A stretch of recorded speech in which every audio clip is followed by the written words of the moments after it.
Caros amigos, bem-vindos aqui ao canal. Hoje fala-se muito em ditadura de direita, ditadura de esquerda, mas eu gostaria de fazer uma pergunta. Pode haver uma ditadura centrista? É este o tema do vídeo de hoje. Mas antes, eu peço que se você não é inscrito no canal, inscreva-se, ative o sininho para receber as notificações. E se você gostar deste vídeo, dê um like e difunda-o entre seus amigos e conhecidos. Pois é, é, nós estamos numa situação em que se fala muito, criam-se narrativas de que nós temos os milicianos da direita, temos os milicianos virtuais, temos os bolsonaristas, não sei no que é que isso se define. Depois, por outro lado, muitos querem fazer comparações dessas pessoas com o que eram as hostes do PT, do lulopetismo. E essas alegações são feitas em nome do bom senso, do pragmatismo e do centrismo equilibrado. É preciso o país voltar a um centrismo equilibrado. Não pode haver mais discussões, não pode haver mais polémicas. É preciso voltar-se a um equilíbrio, dizem alguns, a um equilíbrio pragmático, em que as ideias são essencialmente afastadas. Eu gostaria de aqui tratar desse problema porque nós vamos caindo numa falácia. A falácia é de que não, o único equilíbrio que pode haver na vida pública é o centrismo. Ora, o centrismo pode ou não pode ser ele também uma ditadura? É o que pretendo explicar nesse vídeo.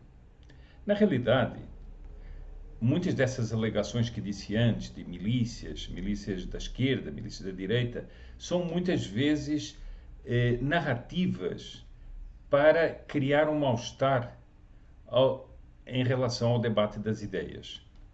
Certa vez ouvi alguém que, discutindo com Napoleão lhe dizia, o criticava porque ele era um homem com ideias metafísicas, e Napoleão o acusava de ser um ideólatra, ou seja, um idólatra das ideias.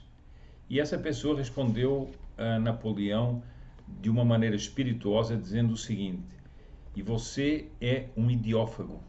É o homem que come as ideias, que as faz desaparecer, em nome de uma equidistância depois levada a ferro e fogo com o militarismo de Napoleão.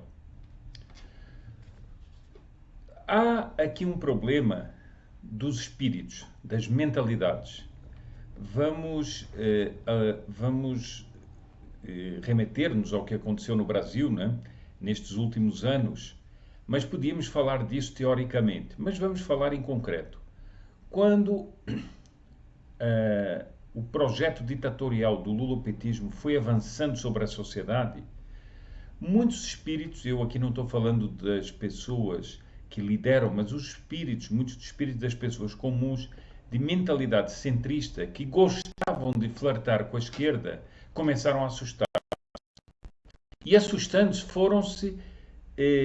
foram refluindo para o campo conservador, pelo susto de ver a esquerda avançar de tal maneira. Com isso, os líderes ditos centristas, vendo o seu público refluir para o campo conservador, foram, de modo oportunista, também eles para o campo conservador e tornaram-se heróis do antilulismo, que eles tinham ajudado a crescer.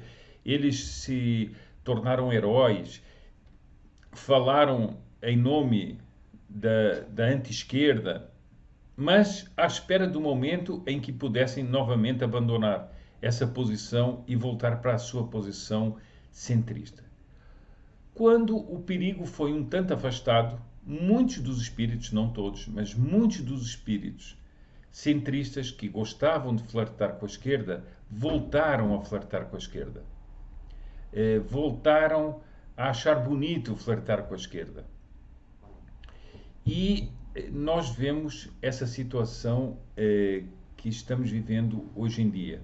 Ou seja, essas pessoas que se assustaram agora voltam a flertar com a esquerda. E acusam todos os outros que se mantêm vigilantes por máquinas de propaganda, por tudo isso. Eles acusam os outros, então, de tudo o que eu disse antes, milícias, etc, etc, etc. Bom, mas nós vemos até alguns desses líderes centristas rasgarem as vestes agora em nome da defesa da democracia, porque eles sempre defenderam a democracia. Democracia é uma palavra que vale para qualquer coisa. E remetem ao tempo da abertura, remetem ao tempo das conquistas democráticas no país, como grandes defensores das conquistas democráticas no país. Ora, nós, se formos analisar esse tal percurso das conquistas democráticas, ele foi um percurso desequilibrado.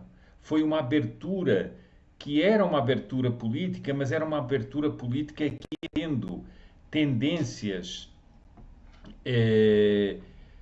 cada vez mais para a esquerda. E eu trouxe aqui assim um artigo de 1983 escrito pelo professor Plínio Correia de Oliveira na Folha de São Paulo, que nos diz muito a respeito disso. O título é Ditatorialismo Publicitário Centrista.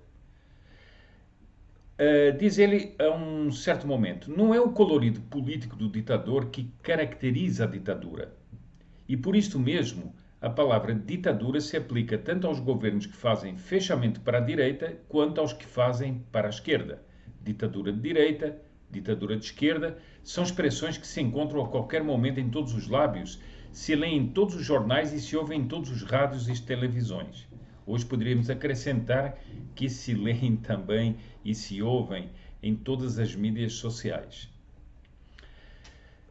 Esses, diz ele, são conceitos já muito conhecidos, mas dizia ele, isto era na época da abertura, uma abertura que não fosse neutra, que não abrisse para todos os campos, disfarçasse ela como quisesse, seria uma ditadura. As correntes de pensamento e os órgãos de comunicação social favoráveis à abertura lucrariam muito tendo continuamente em vista esta verdade tão elementar. Digo especialmente com referência a personalidades, emissoras e folhas que se ufanam de intitular-se centristas. Nós aqui vamos ao ponto. Aqueles que se ufanam de intitular-se centristas, são eles mesmos equidistantes? São eles mesmos realmente equilibrados? Pois mais de uma vez eles violam a neutralidade, julgando que ficam a salvo da pecha de ditatoriais pelo simples fato de usarem a etiqueta de centrista. Como se uma ditadura centrista constituísse uma contradição nos termos.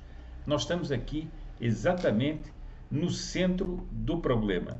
Ou seja, há ou não há, pode ou não pode haver uma ditadura centrista? Será que nós não estamos exatamente vivendo uma época em que se tenta, em nome do equilíbrio, impor-se-nos uma ditadura centrista?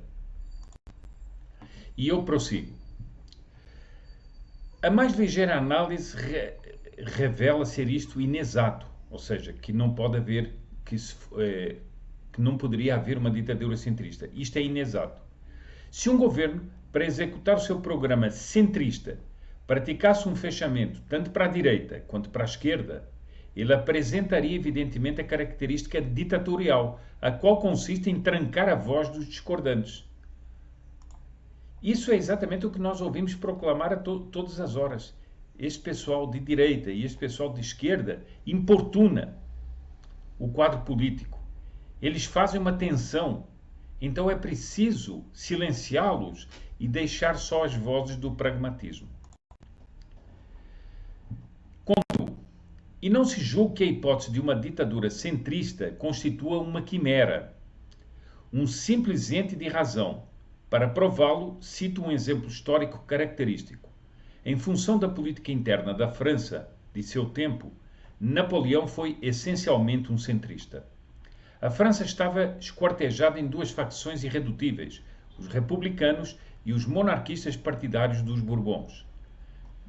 Faço aqui uma pequena interrupção, só para lembrar que a Revolução Francesa tinha realmente rachado a França, deixado-a dividida entre aqueles que queriam o retorno aos princípios que regiam o antigo regime e os republicanos que tinham feito a Revolução Francesa com todos os seus radicalismos, com todas as suas guilhotinas, com todas as suas perseguições, tanto aos nobres, à nobreza, aos próprios reis que eles decapitaram, Luís XVI e Maria Antonieta, mas também à Igreja.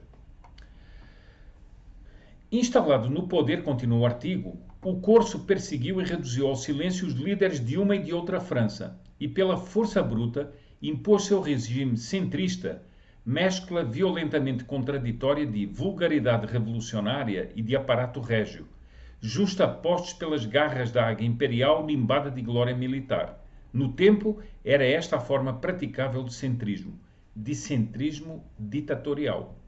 Estude-se o regime de Napoleão e se verá isto aqui. Mas o Dr. Plínio passa para um outro ponto, porque ele está aqui falando de uma ditadura centrista do Estado. Ele continua, numa perspectiva anacrônica, o que eu estou afirmando só concerniria ao Estado com seus três poderes, executivo, legislativo e judiciário.